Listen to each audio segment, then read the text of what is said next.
Good morning, Bardstown and Nelson County, and welcome to Bradford and Brooks. Jim Brooks and Margie Bradford with you on this overcast Wednesday morning in beautiful downtown Bardstown. Margie, we're finally getting a little rain. We are. And I think we're in for quite a bit more. If the hurricane continues its northeasterly path, we'll probably get some of that. And you know what? That's the way it is in Kentucky. It's either feast or famine. Either we're drying up and blowing away, or we're being washed down the river.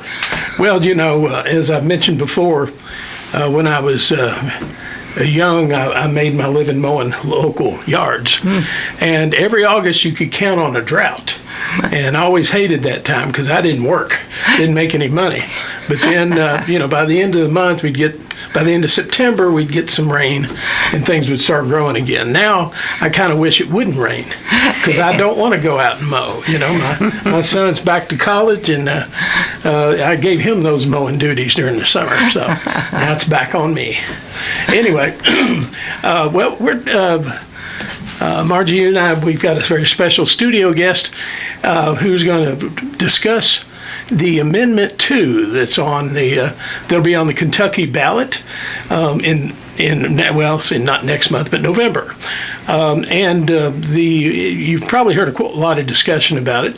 It's called the School Choice Amendment, but I think that we all should be better educated on what this will actually do. And so we have former Marion County Superintendent Roger Marcum with us today. Thank you for coming in, Roger. And so we're going to be discussing this and talking about its real implications. Now, first, let me say, last week I got a flyer, a one-page sheet, and I wish I'd brought it with me today, but it was talking about all the benefits that the School Choice Amendment would have. And it mentions some very, positive things, all positive, of course, things that this would allow. It would allow poorer populations to have access to different schools if they don't like their school. Lots of other things. But if you look at the text of the amendment, it doesn't really tell you exactly what it's going to do. It just is going to allow public tax dollars to be used, determined by the General Assembly, how that money will be used. And therein lies my problem. I don't know if I trust a supermajority of any party in the General Assembly to look out for my interest and my tax dollars. Anyway, just a little commentary there. Roger, thank you for coming in today. And I know I met you when you were at St. Catherine College, and I was working with the students on the student newspaper. Yeah. And I really, in a 30-plus year career as a journalist, that was one of my favorite things I've ever done. Well, we all miss St. Catherine College. We sure do. Every time I go by. But anyway, it was a very special place. It really was. It was. All right. Now let's. Now, Margie, I could predict your opinion on Amendment 2 because we've been talking about it. But let's talk about the amendment. Roger, I know you've got a career in education too, and Margie was a 34, sorry, veteran of the Bardstown Board of Education. So I'm the newbie here. I'm not as well versed in education as you guys are. But let's talk about the amendment and what exactly does it say it will allow, Roger? To me, it looks really vague. Is that a proper? Vague, and some folks might even say misleading. First of all, I want to say personally that so everyone will understand, I have no problem with private school education or parochial school education. So any comments I'll make today, I want to preface that with if a family and a child decides they want to attend a private school, parochial school, I certainly think that should be permitted. But that's not what this is about, regardless of how it's worded. This is about going back to 2022 with the General Assembly when they passed a piece of legislation for private school vouchers. Our Governor Beshear at that time, vetoed it. because of his concerns that I'm going to talk about today. Same concerns. The supermajority you mentioned that exists in our Kentucky General Assembly overrode that veto. It became law. There were court cases filed against that piece of legislation saying it was unconstitutional, and guess what? The Kentucky Supreme Court said it is. So that piece of legislation, because it was ruled unconstitutional, did not go into effect. So we go now to 2024, and November coming soon. And what that supermajority has done is said, Supreme Court said this is unconstitutional, so we need to change the Constitution. The only thing is, in the language that people are going to be voting on for the amendment, it doesn't say anything about private school vouchers. Even though I just gave you that history going back to 2022, 2 years ago, what happened. So I don't think, if Kentuckians realize that, they can connect the dots and see what's going on here. And that is the language that's here, if this is passed, wouldn't just open the door for private school vouchers. It would give the Kentucky General Assembly no guardrails in regard to how they would fund public tax dollars that normally go to public schools for anything they chose to. If they chose to say all those dollars are going to private schools, they would have the authority to do this, because if you read the law, there are 7 legal exceptions from our current Kentucky Constitution that would be notwithstanding. That's where this law would negate that. It would, completely. So it opens the door for anything and everything to happen in that regard. It's really even more, in my opinion, could be devastating to public education than what was proposed that was passed in 2022. Why not read off the amendments that the articles that this subverts? Yeah, I said if you read the language of the amendment, the paragraph that concerns me the most is the final paragraph, and I'll read that. It says the General Assembly may provide financial support for the education of students outside the system of common schools. And when the Constitution talks about common schools, we're talking about public schools for everyone's understanding. The General Assembly may exercise authority by law, sections 59, 68, hold it, I've got to get my glasses right here, 60, 171, 183, 184, 186, and 189 of the Constitution, notwithstanding. What that means, in exception to, despite, regardless what's in the Constitution, the Kentucky General Assembly would not be, those guardrails would be gone for them. They would be. So in other words, you're opening your checkbook up, giving it to the General Assembly to say do whatever you want to and don't worry about the public schools. Well, Section 184, which is one of those sections, just let me tell you what it's about, what it says. Common school funds prohibits taxation for funding of non-public schools. That's what 184 is talking about. Right. You can't tax the 3 of us and the public in general to fund a private school. Right. And there's all kinds of things that this opens the door for. Is this all face, for example, of parochial schools? Is that funding for every faith that might choose to have a private school and the basis for the education? And it doesn't limit it. It doesn't limit it to students who are poor and in need. It doesn't. Extra help.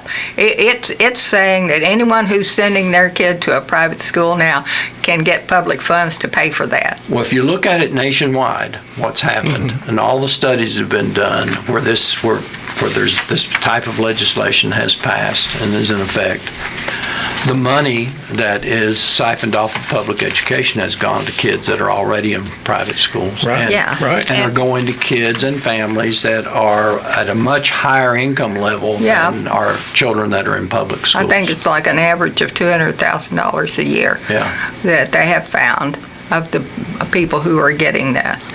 Because what has happened in these states that an underprivileged child can go to a private school is they may have a voucher to go there, but they don't have enough money to take care of the rest of the obligations that they would have by going to that private school. So they go and they find out they can't really function well there. Well, the money has already gone to the school. It's already followed the student. So that student either might leave because they can't function there, or they may misbehave or have some issue that school can get rid of them. Because they have no obligation to keep that child. Well, to make your public schools do, but they have no obligation to do that. They've kept the money, and the child is back into the public with no funding. Right. To make your point about poor students are not going to benefit from this, if you give me a voucher for a loaf of bread and the voucher is $1 and the bread's $5, I'm still probably going home with no bread. Right, exactly. So to simplify this, all the studies have been done, the kids that are most difficult to educate, and some folks would think that I'm talking about special needs children, and that is a population that's difficult, that requires more funding and more resources. But I'm also talking about those who are sometimes not motivated very well to receive an education. Do we really think those kids are the ones that are going to seek a private school education? No, they're going to stay in the public schools. And I don't want to offend any of our private school folks, but I would say look at the existing population and how many special education students are there, special needs students. And what about those students that are difficult to teach, that are not motivated to learn? And again, what you can say to those students, if you're in a private school education, this is not working out, you need to leave. When I was superintendent of Marion County Schools, when we had a kid that was difficult to educate, we still had to try to figure out what we were going to do to meet that child's needs. And so it's not a level playing field. And the accountability that's there, the laws and regulations that public schools have to follow, private schools across this nation do not. And, I shared some numbers with you earlier, and I'm going to get to those now, and that is, what kind of impact does this have in Bardstown Independent and Nelson County, financially and staffing? Because I think that's the thing that folks should be most interested in if it happens. And if we're making that connection, if that connection that I made earlier is true about in 2022, there was a law passed about vouchers, and now in 2024, I don't think it's a coincidence that we're talking about this issue again, but with different language. But if that happens, Bardstown Independent, for example, and this is a study, this is not my numbers, but the Kentucky Center for Economic Policy studied this issue with a study the impact of diverting public money to private school vouchers in Kentucky. So here's what it means to Bardstown Independent. Bardstown Independent, if the funding was 5%, leaving public tax dollars and going to private school education, at 5% for Bardstown Independent, they would lose $750,000 and 8 staff. Now, 5% is the floor of this, if you look nationwide, because in Arizona it's 15%. And most of the states that have done this, they've started at at the floor, and they've increased incrementally over time, because once this starts, the folks who are seeking this funding want more. And so for Bardstown Independent, if you went to 15%, like you have in Arizona, for Bardstown Independent it would be $2.25 million and 23 staff. That's 23 jobs. And Florida, which is the ceiling, they have the highest percentage of public tax dollars going to private school education at 30%. If it reached that at some point in Kentucky, you're talking about $4.5 million annually would leave Bardstown Independent Public Schools and would go to private school education. When I say that in Bardstown and Nelson County, I'm not talking about going to Bethlehem. Mm-hmm. I'm talking about going to private school education across the state, which is primarily in the urban areas. Right. Jefferson County has most of the private school. Mm-hmm. There's three counties have most of the private. Kenton, Fayette. Jefferson, Fayette, and Kenton. Right. So I don't want anyone to think when I talk about $4.5 million that that's something that's going to stay in this county. No. That's going to be used to fund those educations in those urban areas, those private school educations. But in Bardstown, if it was at 30%, $4.5 million and 46 staff.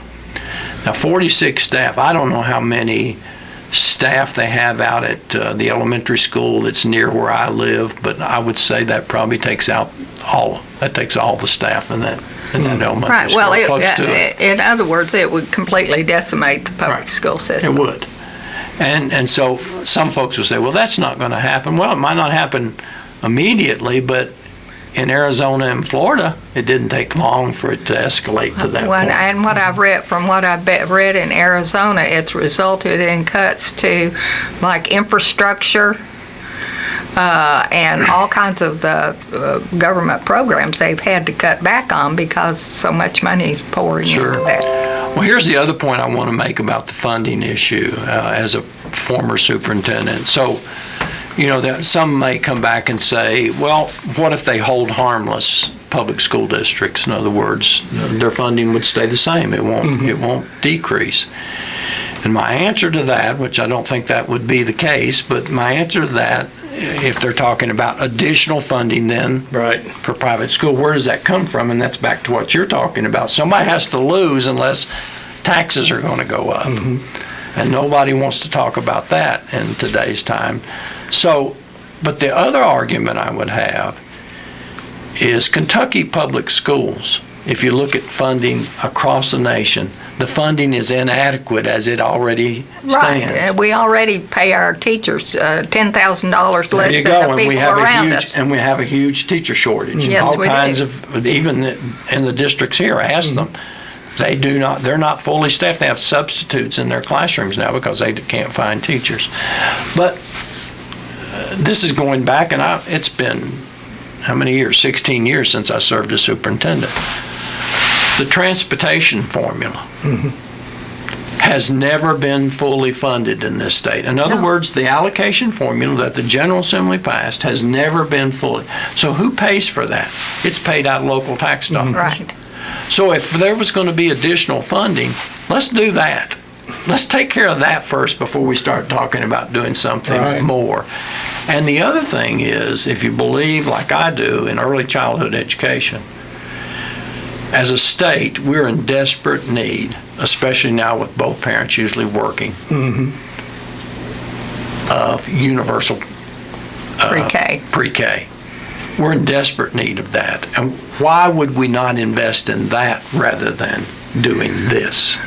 Well, because the General Assembly's heavily lobbied by paid lobbyists who are spending hundreds of thousands of dollars to get these laws passed. Yeah. That is a huge reason. And the reason they're doing it is because they want to make, because of financial advantages that it gives the people who are pushing this. Yeah.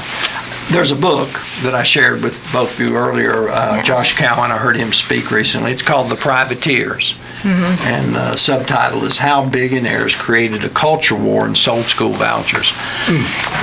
In not in almost every state, in every state, the number one budget allocation is public education, K through 12. So we're talking about a lot of money, and they see that, and they want a piece of that.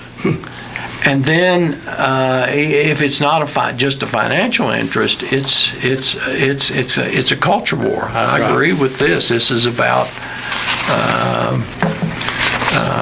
creating a different society than we have. And I'm a person who's concerned about our democracy.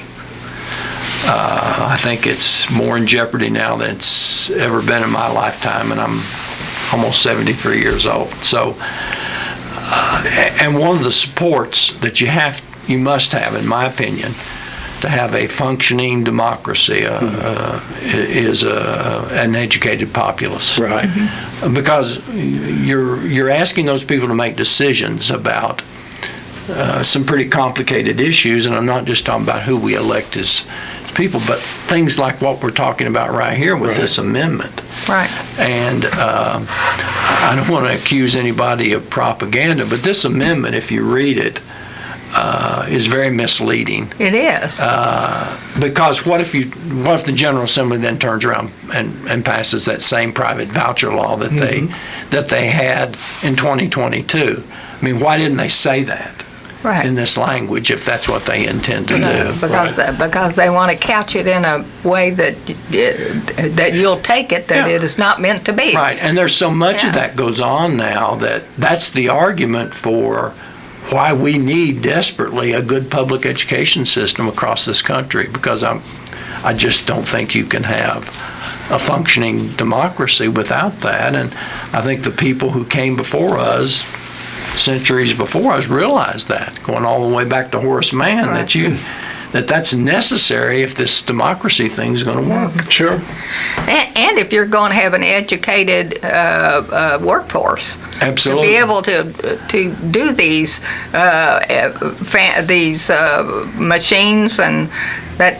I mean, we don't have hand labor anymore. No. I mean, you can't go out and dig ditches. Sure. If you dig a ditch, you have to have a complicated machine to do it. You're not out there digging with a shovel. Well, like I said, I'm a strong believer in public education. I think choice for if folks choose to send their children to a private school or a parochial school, I have no problem with that either. I think that's something we should all be in favor of. That's part of if you think that's best for your children, but if you got to be willing to pay for it. Sure. Because I don't want to pay for it. Right. I don't think I should be responsible for paying for a private school education for somebody else's child. And in fact, if you were trying to help poor children in over half of the counties, or 120 counties, there are no private schools. There are not. And in the ones that they have private schools, many of them are religious schools. Yeah. And so are you wanting to spend public money to go to a religious school? Yeah, and like I said, of all faiths. And they don't have the same. They don't necessarily have the same requirements for education for those teachers. They don't. Yeah.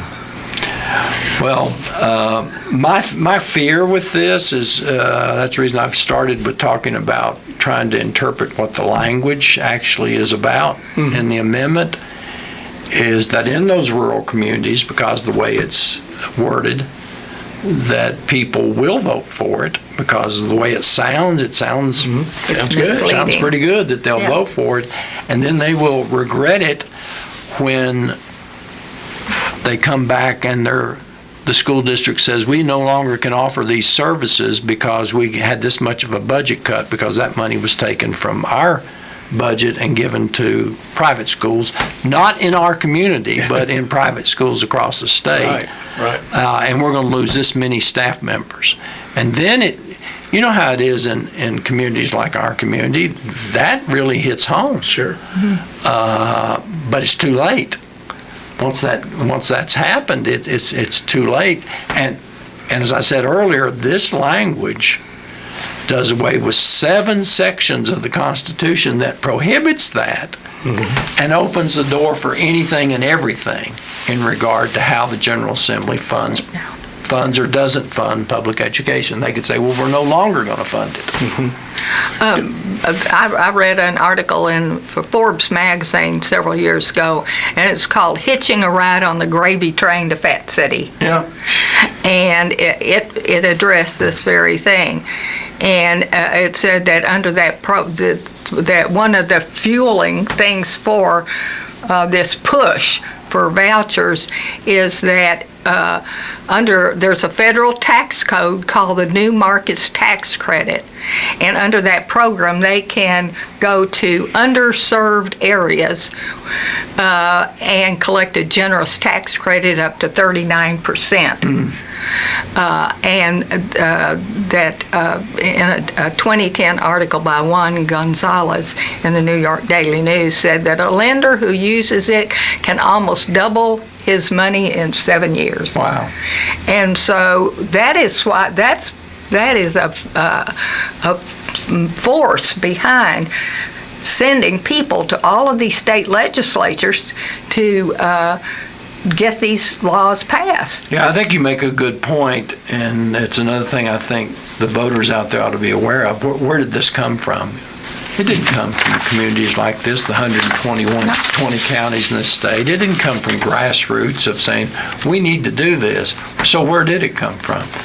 It came from those outside sources. Right. If you start looking at the lobbying money in Frankfurt, I bet you can see well, I think real quickly. There was over $125,000 that was spent in 2017, and that was just what for registered lobbyists, but it didn't say what they spent. Yeah, I want to make one other point that superintendents here, our 2 superintendents, probably couldn't say, but I think voters ought to be aware of, and you may not be aware of, because the meeting that I attended where Superintendent Clark was in attendance as well about this issue, they were sharing that they had received, I'm talking about superintendents across the state, an opinion from the Attorney General, and basically kind of warning them not to speak in negative terms about this amendment. Well, in other words, they couldn't advocate it against or Right. for it while they were on a salary, Right. while they were on time. And so I want to address that a little bit because that was something that It's a I was political asked opinion. to talk. Yeah, it's an opinion, and it was a political opinion. Sure. But an attorney general's opinion is his opinion. And I'll just equate how I see it, and if I were still superintendent, how I would react to that. Now, I know that's easy to say when you're not actually in the seat, but if you look back at my history as a superintendent, you would know that one of the things I took seriously was advocating for the kids I represented, no matter what the consequences were. And I suffered some consequences as a result. We won't get into that. But here's how I see that.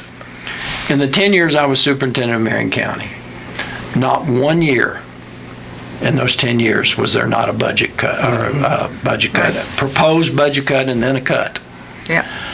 So each time that happened, in other words, when it was being discussed in Frankfurt that this is what they thought they were going to do, I saw it as my responsibility to go to the board in a public meeting and explain to them what that meant with our budget and with our staffing, and what kinds of services and programs that this would impact in a negative if there was a budget cut. So I did that for 10 years. Now, I didn't get any attorney general's opinion telling me I shouldn't do that. As a matter of fact, the superintendent's evaluation instrument calls for a superintendent to be evaluated based on how well they do that. Right.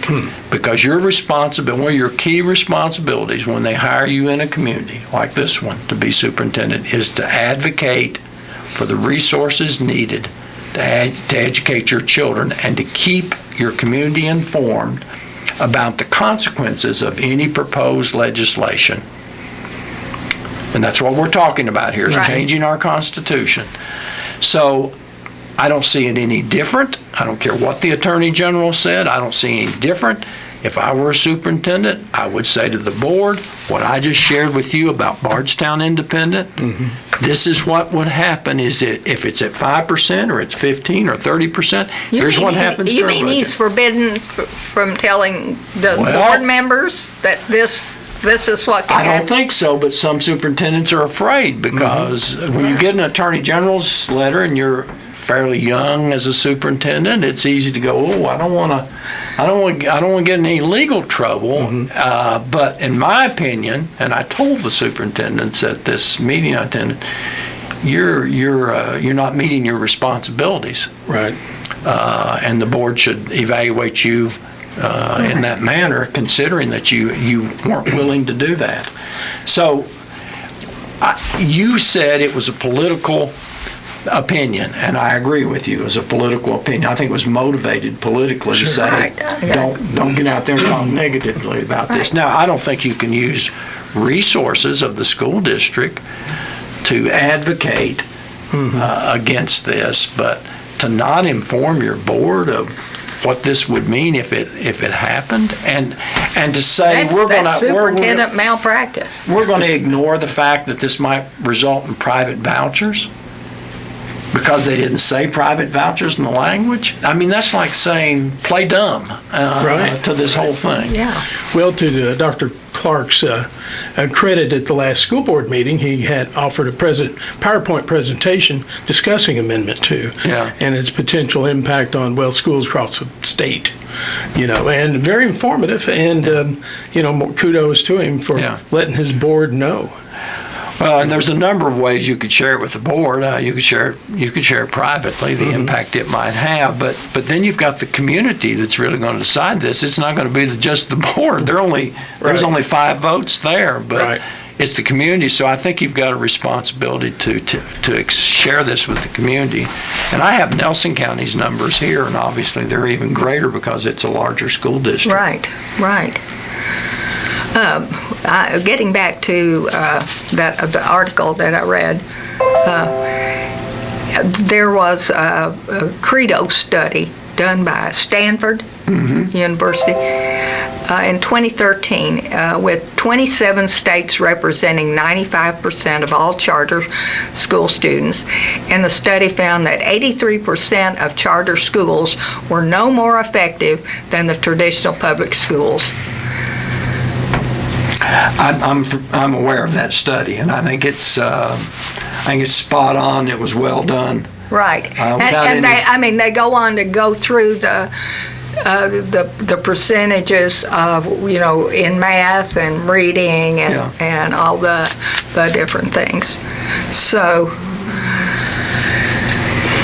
Well, as I said before, it's not delivering what they're not delivering what they're promising. It's not, and in most cases, the student population doesn't change for new pupils into the system. As I said, most of this funding ends up going to kids that are already in private the school. school. And one of the other things that this Forbes article says researchers from Michigan State and the University of Utah studied charters in Michigan, and they're finding that they spent $774 more per student on administration and $1,140 less per student on instruction. Wow. All right, well, Margie, we need to take get a couple of commercials in before the top of the hour. You're listening to Bradford and Brooks and our discussion on Amendment 2 that will be on the November ballot. We'll be back in just a few moments. Stay tuned. All right, you're back Poor with Wes. Bradford and Brooks, Jim Brooks and Margie Bradford, and our very special studio guest, Roger Marcum, former superintendent of Marion County Schools. And we've been discussing Amendment 2, which is called the School Choice Amendment, though the amendment doesn't really talk about any choices or any mechanisms that will be that'll be considered. And I will tell you that as a political animal, I don't like any measure that's going to hand basically a blank check to the General Assembly and say, do what you will, do what you think is best. And honestly, it's because there's a supermajority in both houses of the General Assembly. And I'm just not that trusting to give the purse strings to a group who can override a governor's veto. And that's the political part of that. And actually, it's really basic. I don't agree with the concept of using tax dollars for private schools. You know, my wife and I paid $5,000 a year to send our daughter through Bethlehem, and that was, 15 years ago. I don't know what it is now, but but we paid willingly. Now I will tell you, our son went to public schools, county schools, and thankfully he did, because he had a learning disorder that we didn't pick up on. We just thought he's cantankerous like his dad, and but he had a learning disorder that the school district folks picked up on, and so they were able to help him, and then we worked together as a team, parents and school, and I'm so thankful that he was in a education facility where they had those resources, and I don't know what we would do without having that today if school dollars are diverted away from public schools. Yeah. I mean, it's not just going to hurt education, but all those services that the schools provide to their student population. Yeah. Right. Yeah, because as a public school, you have to serve all of the children. Right. And it doesn't matter how ill prepared they are. It doesn't matter how handicapped they are. It doesn't matter if they have a learning disability like your son.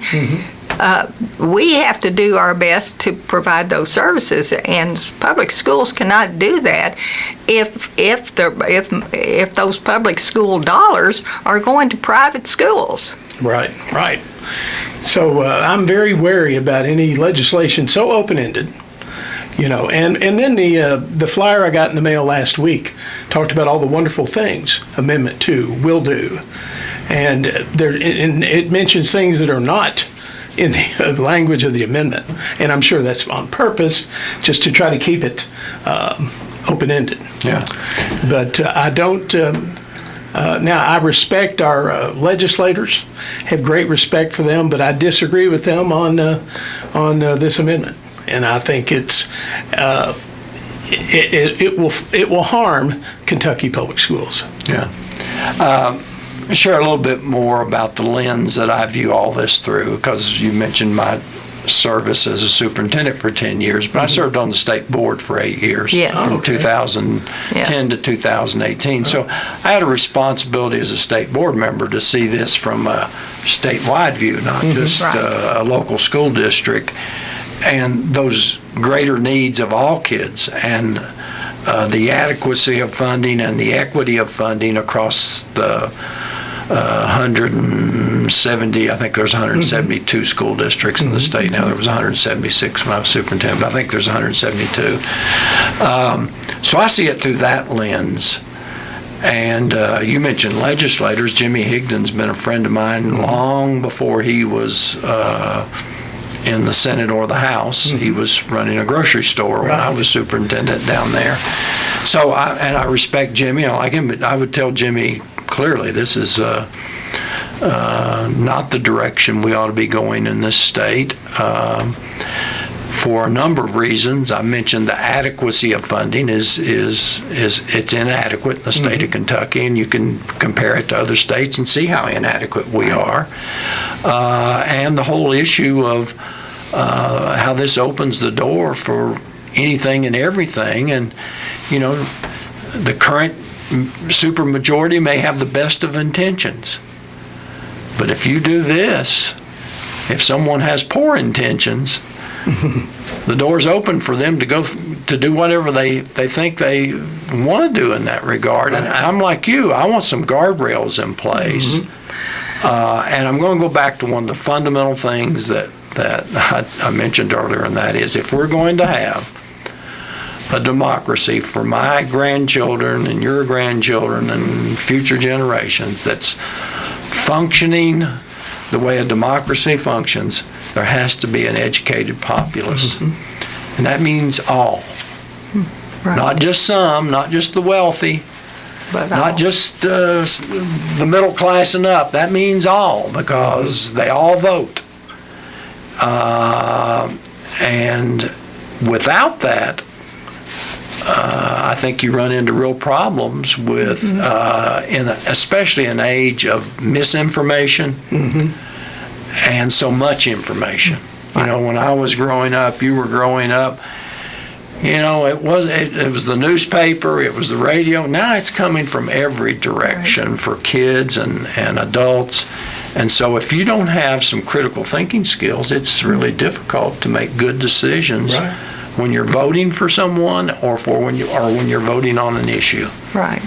You know, and speaking of the General Assembly, I think the General Assembly's they've been sold a bill of goods, so to speak. Yeah. I mean, they've had people who are lobbying hard on this, spending a lot of money on it, and being as non-forthcoming as this amendment is. Yeah. I mean, that amendment tells you nothing about what they are planning to do. Yeah. And I think that's pretty much how they have sold a bill of goods to legislators. I think the current members of the General Assembly, and there's other things that make me think this, in large part, this is a Jefferson County issue. Yeah. I mean, we don't want to say that, but it's our only large urban school district. You know, Fayette County has 33,000, but you're talking about 3 times that size in Jefferson County. And it's about the General Assembly being concerned about all the problems that Jefferson County's had, and they've had them. As a state board member, believe me, I'm fully aware of the problems they've had. And how do you address that with parents who in that community who feel like their kids aren't getting an adequate education?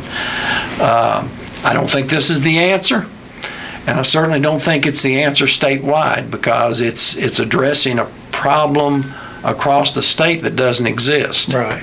Right. It may only exist in that one school district, and I don't know that this is the solution to that. But that's not the way it reads. It's not the way it reads, and it would affect all of us. And I'm going to go back and say again, those numbers I gave you for Bardstown Independent, when I say they're going to lose $2.25 million, that's not $2.25 million that's staying here locally. Right, no, right. No. That's going to fund education in those 3 urban areas we mentioned: Kenton, Fayette, and Jefferson. And how's the school district going to make that up? They're going to make it up by raising local taxes. If they can. They're only allowed to go 4%. Right. They can't go any higher than that. But that means then... Well, 4% in revenue that we remind people about. Yeah. Not 4% in tax rate. valuation. Yeah. And you know how hard that is if you try to go any higher than what they'll allow you to do without a referendum. That's like that won't pass, because you can't hide that in language about what you're voting on, and that won't pass. So it puts local districts then having cutting services and cutting jobs, and then the local community gets upset about it when that begins to happen. But that's the reason it's important, in my opinion, for superintendents, because they're the leaders in our communities when it comes to K through 12 education, to share They have this. They have the same thing that I have. This has every school district in the state of Kentucky. Again, it's the impact of diverting public money to private school vouchers in Kentucky. And it was done by the Kentucky Center for Economic Policy. And they looked at it 5%, 15%, and 30%. And this is what it will mean for those districts if this happens. So they ought to be sharing that information. Yeah. Well, I'm sure that it's on the web. Oh, yeah. So I'm confident it is. This is the group out of Berea that does all this economic study work that does a great job. Yes, they do. People can get online. They can find that and see what it would mean for Nelson County. I've shared what it would mean for Bardstown Independent. Yeah. That's where my grandchildren are attending, so I'm concerned about that. So. All right. Well, Roger, we're just about out of time. Thank you so much. I'm glad to be here today and sharing the information and your experience. I appreciate it. All right. Well, that's going to do it for this week's Bradford and Brooks. Margie and I will be back next Wednesday morning for another program. Until then, have a great week, everybody. We'll see you then.